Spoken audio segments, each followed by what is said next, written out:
No one knows who first lit the sacred fire at Chavín de Huántar, but once it burned, it could not be ignored. This is the story of how religious ideas, born in silence, spoken in stone, unified a land long divided by peaks and valleys, languages and tribes. It is a tale of mystery, of transformation, of a belief system so strong it bent the minds of thousands. It is not a story of kings or battles. It is the story of faith as a force of history. To understand the Chavín cult, we must first walk into the world it changed. The Andes, even today, are a land of extremes. Mountains rise so high the air thins. Valleys cut so deep that villages grow in isolation. Long before roads or writing, people lived here in small farming groups. They grew potatoes and maize. They raised llamas. They spoke different tongues. They knew little of one another. Around 1200 BCE, the world of the Andes stood at a quiet turning point. The late Archaic period had ended. People no longer lived only as hunters and gatherers. They had begun to stay in one place. The formative period had begun. This was not a sudden change. It was slow. It was steady. But it was deep. Farming was becoming more reliable. People learned how to grow crops in difficult conditions. In the highlands, they planted potatoes and quinoa. In the valleys, they grew maize. Along the coast, they tended beans and squash. They built irrigation canals. They stored food. With more food, more people could live in one place. Villages grew. What once held a few families now held hundreds. Homes were built close together. Walls were raised for protection. Communal spaces appeared, open plazas where people gathered. These were not cities, but they were the start of something larger. Trade began to grow. People had things others needed. A coastal village had dried fish and sea salt. A highland group had wool from llamas and alpaca. A jungle settlement had medicinal plants and hardwoods. These goods started to move. Paths formed between valleys. Canoes traveled along rivers. Caravans of llamas carried loads across mountain passes. With trade came contact. A person from the coast met someone from the mountains. A weaver from the north traded cloth for shells from the south. Words were exchanged, stories were shared. Ideas began to travel. But the Andes were still divided. The land was too rugged for easy movement. Deep canyons cut through the mountains. Snow-capped peaks blocked the way. Rivers ran fast and wild. A journey of just a few days could feel like a world away. A village in the northern highlands might never see a person from the southern coast. A fisherman who lived by the sea might not know how a farmer in the mountains lived. They spoke different languages. They wore different clothes. They buried their dead in different ways. There was no shared belief, no common God, no single ritual that all people knew. Each valley had its own way of honoring the spirits. Some worshipped the sun. Others looked to the mountains. Some believed animals carried messages from the unseen world. Others saw power in lightning or storms. There was no central place of worship, no temple that drew people from far away, no site where all could meet and feel the same awe. Then slowly, something changed. High in the northern Andes, in what is now the Ancash region of Peru, a place began to grow. It sat at the meeting point of two rivers, the Mosna and the Huachexa. The water roared through the valley. The air was thin. The site stood at nearly 3,200 meters above sea level. Cold winds blew year-round. The ground sometimes shook. Earthquakes were common. Yet people came. This place was Chavín de Huántar. At first, it was small. Just a few stone platforms built on a terrace. A simple temple stood at the center. It was not grand. It did not look like a capital. But it was special. It was built with care. The stones were shaped and fitted without mortar. The layout followed a clear plan. Over time, it grew. New platforms were added. The temple was expanded. A large open plaza was built. It could hold hundreds of people. Around it, smaller buildings rose. These may have been homes for priests or places for rituals, but the most important changes happened underground. Long, narrow passages were carved into the stone. They twisted and turned. Some were so low that a person had to crouch. Others branched into dead ends. Light entered only through small openings in the ceiling. The air was cool. The silence was deep. These were not storage rooms. They were not living spaces. They were sacred tunnels. Pilgrims entered them one by one. They walked alone. They could not see ahead. They could not turn back easily. The design was not random. It was meant to control the experience. Water was used in powerful ways. Channels were built beneath the temple. During the rainy season, water flowed through them. The sound echoed through the tunnels. It did not sound like water. It sounded like a jaguar roaring or thunder rolling through the mountains. This was no accident. The builders knew how sound worked. They shaped the stone to amplify certain noises. They used acoustics as a tool. Light was also used with care. At certain times of year, like the solstices, sunlight entered through a narrow slit. It struck a carved figure on the wall. The image seemed to come alive. The eyes glowed. The fangs caught fire. The air carried smells. Herbs were burned in small chambers. The smoke drifted through the passages. Some of these plants may have had psychoactive effects. They could alter the mind. They could make visions feel real. The walls were covered in carvings. These were not simple designs. They showed beings that were not fully human, not fully animal. They had the heads of eagles, the bodies of snakes, the claws of felines. Their eyes were slanted. Their mouths were open, showing sharp teeth. One common figure had a human body with jaguar features. Another had serpents growing from its head like hair. These were not meant to be beautiful. They were meant to be powerful, to be feared, to be obeyed. We do not know what the people called these beings, but we know they were sacred. The people who built Chavín de Huántar left no written words. We cannot read their prayers. We cannot hear their chants, but we can read their stones. We can walk their paths. We can see what they valued. From these clues, a picture forms. This was not a city built for daily life. It was a sacred center, a place set apart, a destination. And people came. They came from the coast, walking for days, with shells and fishhooks in their packs. They came from the jungle, carrying coca leaves, feathers, and rare woods. They came from distant highland villages, bringing textiles, stone tools, and llama wool. They did not come to trade goods. They came to give them as offerings. They brought labor too. Some helped build the temple. They carried stones up the mountain. They shaped the rock. They dug the tunnels.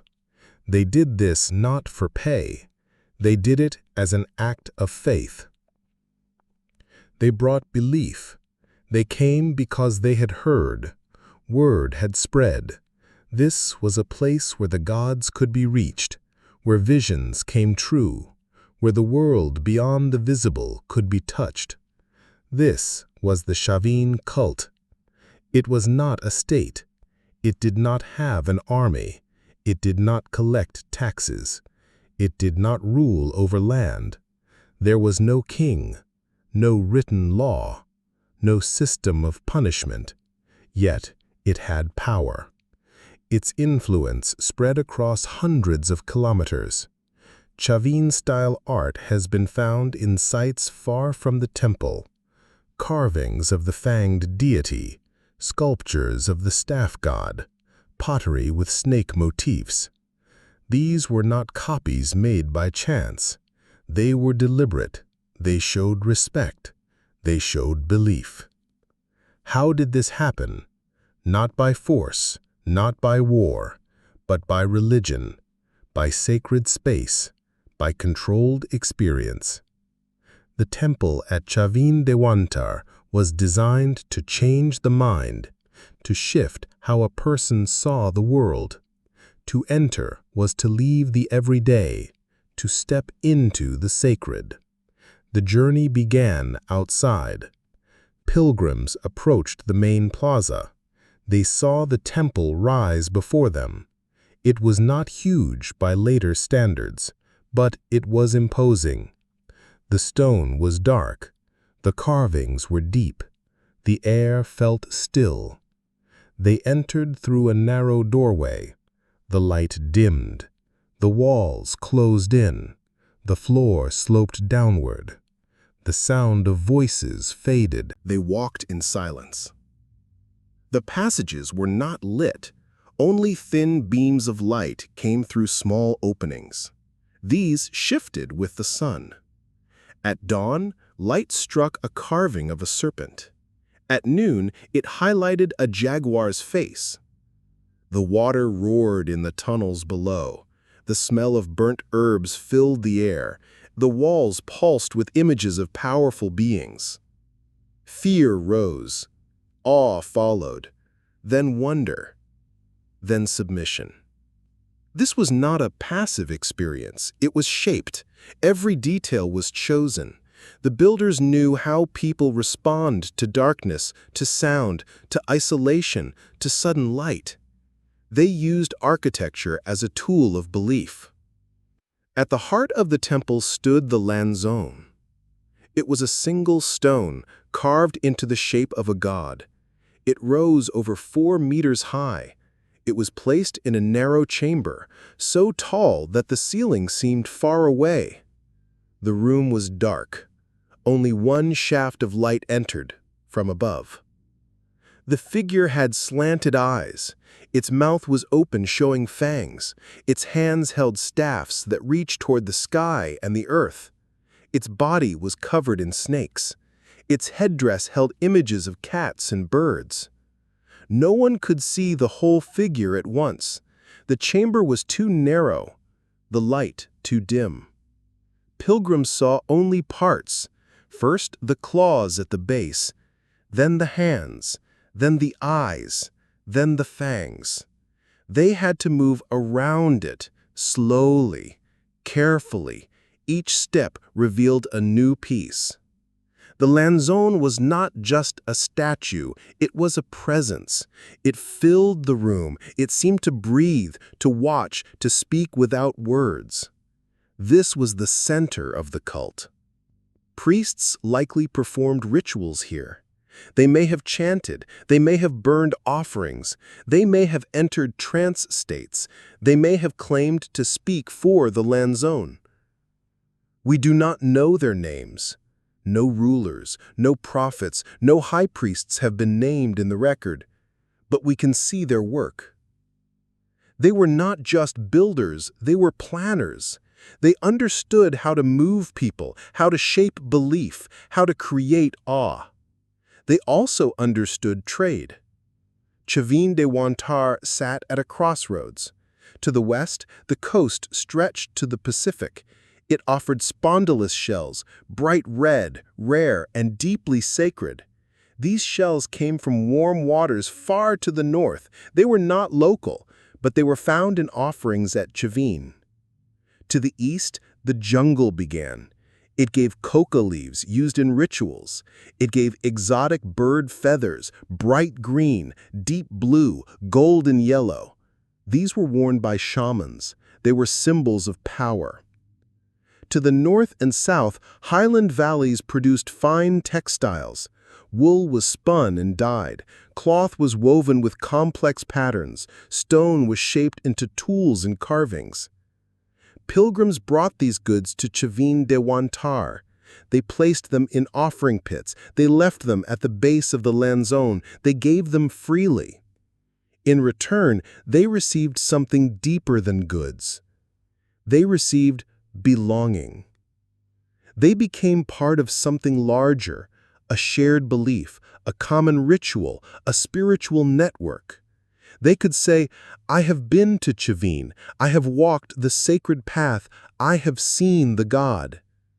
This was the genius of the Chavín cult. It did not force unity, it offered it, through ritual, through art, through shared experience. But was it peaceful? Or was it control? This is where the story grows complex. Some scholars see the Chavín cult as a moment of cultural unity, a time when different groups came together in peace. They shared ideas, they learned from one another. The temple was a place of exchange, not of power. Others see it differently. They argue that a small group of priests controlled the site. They held secret knowledge. They claimed to speak for the gods. They used fear and awe to gain influence. They shaped the rituals to keep power in their hands. The narrow passages may have been used to isolate pilgrims, to make them dependent on the guide. The darkness may have hidden tricks, priests whispering from hidden spots, sounds made to seem supernatural. The visions people had, were they real? Or were they guided, shaped by the environment, by the herbs in the air? We cannot know for sure, but we can see the signs of hierarchy.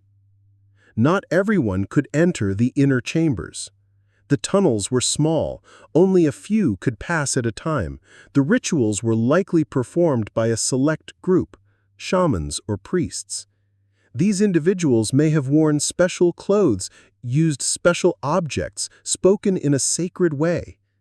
They may have claimed special powers, the ability to heal, to predict the future, to speak with animals.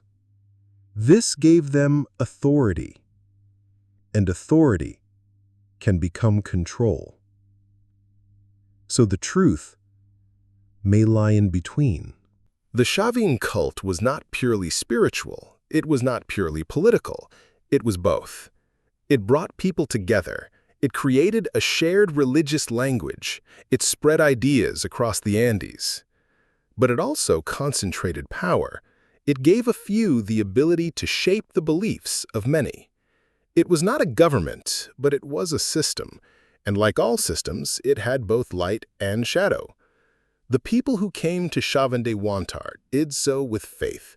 They walked for days, they gave their goods, they faced the dark, they sought the sacred, and in the silence of the stone, they found something real. Whether it was truth or illusion, it did not matter. What mattered was that they believed, and belief, once shared, can change a world. Evidence shows that people from many regions came to Chavín.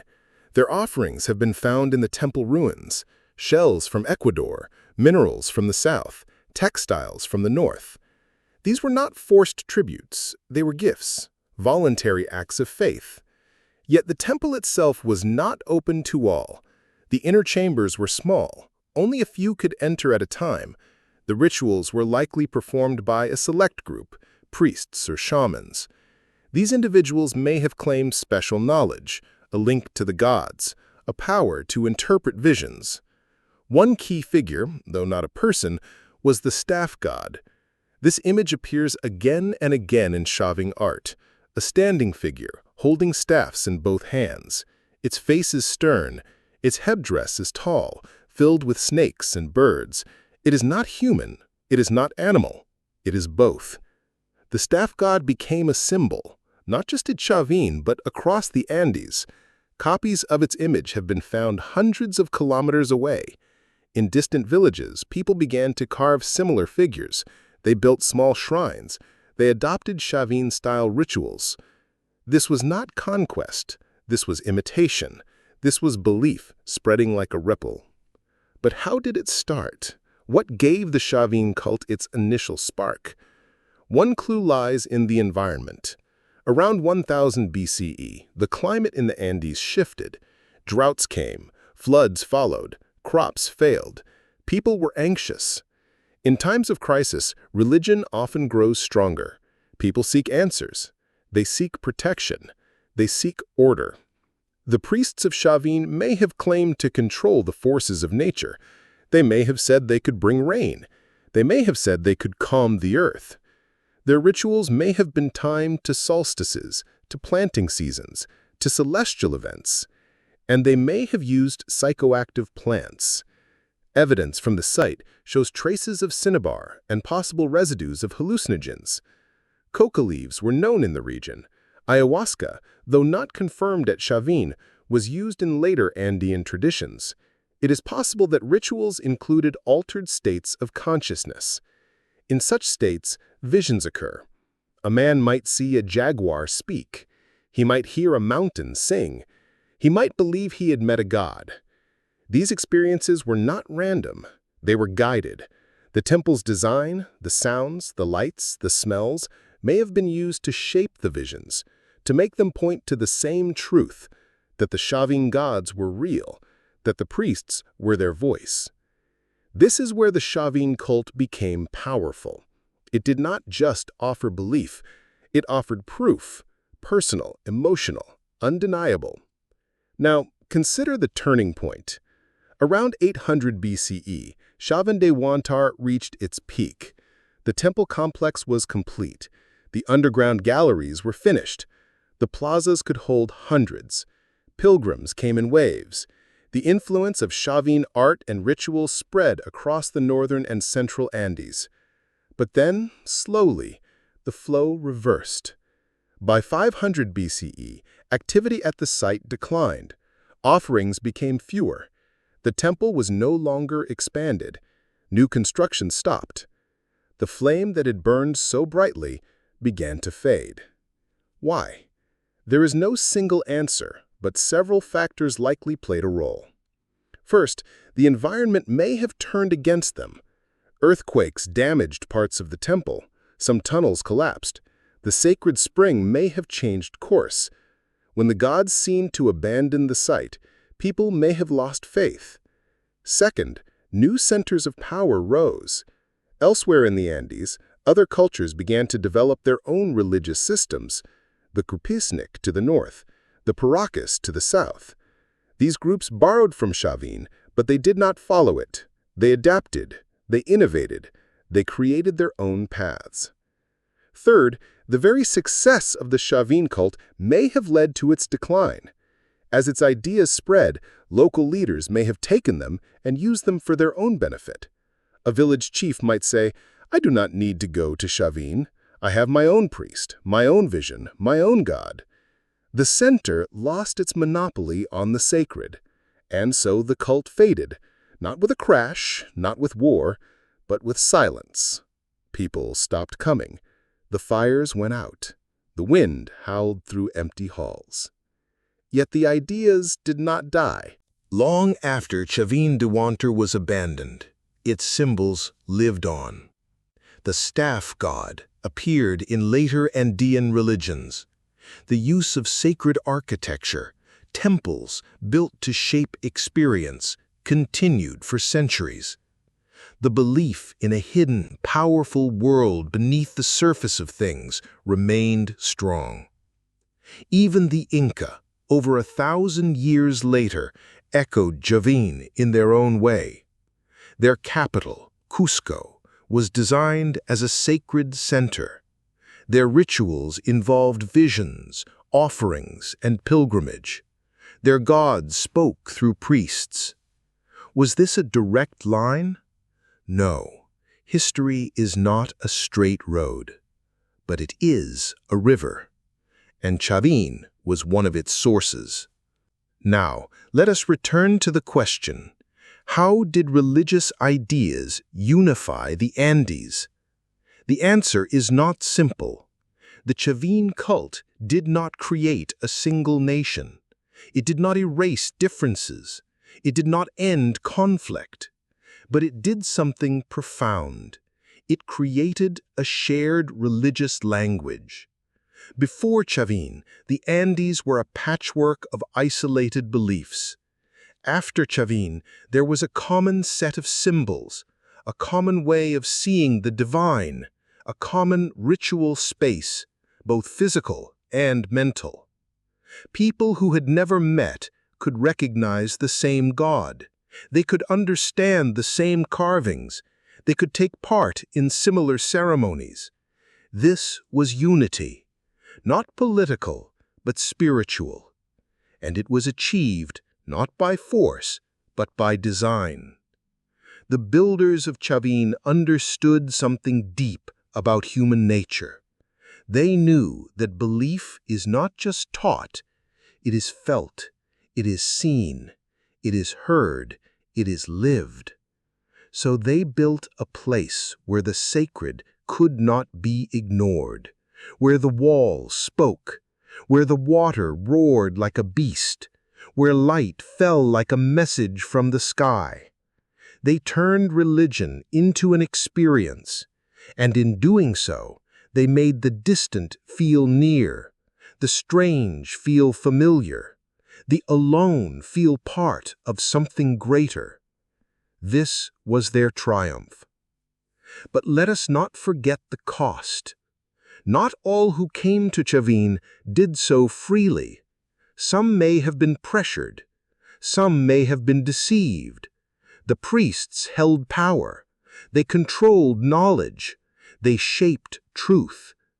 In any religious system, there is a risk of control, of exclusion, of fear being used as a tool.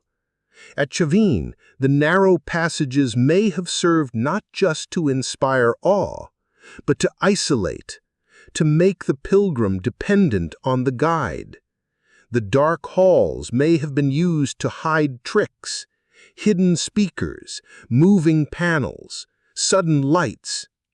We cannot prove this, but we know such methods have been used in other sacred sites in other times. So the Chavín cult was not pure, it was not perfect, it was human, and that makes it all the more real. Now, let us speak of what most do not know. The Chavín people did not invent the staff god. They adapted it. Earlier carvings, found in the Kotosh region, show similar figures from 1500 BCE. The idea was older than the cult. Also, the site of Chavín de Huántar was not chosen by chance. It sits on a geological fault mine. Earthquakes are common. The builders may have seen this as a sign, the place where the earth opens to the underworld, a door to the divine. They may have used the tremors in their rituals. A shaking floor could make a vision feel more real, more powerful. Another little-known fact, the temple's drainage system was advanced. It could handle floods. Water was channeled through stone conduits, some of which still function today. This was not just engineering, it was symbolic. Water was sacred. It connected the sky, the earth, and the underworld. Also, the art of Chavín was not just carved in stone, it was painted. Traces of red, yellow, and black pigments have been found on temple walls. The full effect, bright colors, moving shadows, echoing sounds, must have been overwhelming. And the cult did not vanish overnight. Even after 500 BCE, people returned. They left small offerings. They lit fires. They touched the old stones. The memory lasted. One final point. The Chavín cult did not leave behind a written doctrine. There was no scripture, no list of rules, no holy text. Belief was passed through action, through ritual, through seeing and doing. This made it flexible. It could change. It could grow. It could adapt. But it also made it fragile. When the ritual stopped, the belief faded. Now, we come to the end. The Chavín cult did not last forever. But what it started did.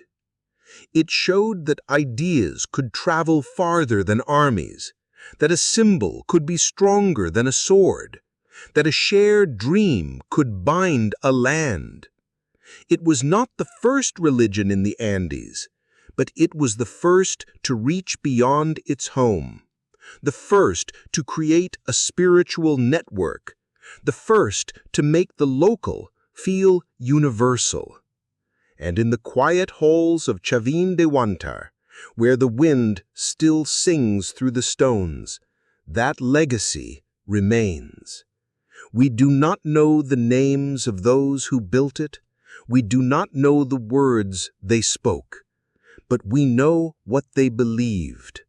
They believed that the world was alive, that gods walked in animal form, that mountains spoke, that visions were real, that one place could be the center of the world. And for a time, it was.